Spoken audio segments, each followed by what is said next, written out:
Namaskaram. Today we are at Lankal Koderu of Palkollu Mandal, and we have come here to see the cyclonic effect on the paddy.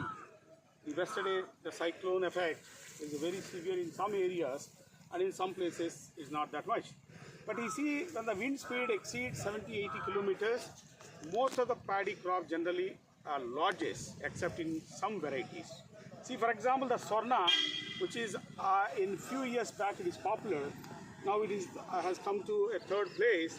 However, you see the condition of Swarna, it has lodged, and again you are able to see it is lodged at the milky and grain hardening stage.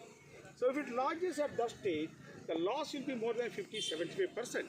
So again, the other diseases like sheath blight, which comes in a very large scale.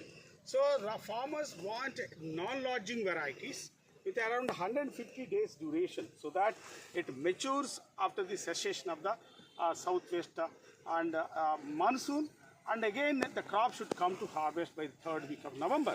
So particularly in the Godavari Delta and Krishna Delta, they are also in the north coastal districts in some areas. So the farmers want such varieties. So the varieties such as MTU 1318, MTU mostly 1064 and PL 1100 and other varieties comes under that category.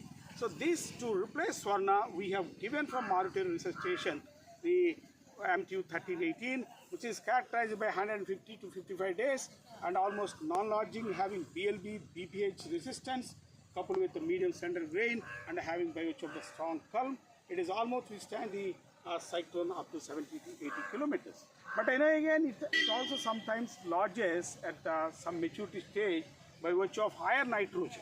And also sometimes, and the shades where the crop is in the shades, it is to some extent lodges. But by and large, it is a non-lodging variety. Right now, it was released in 2022.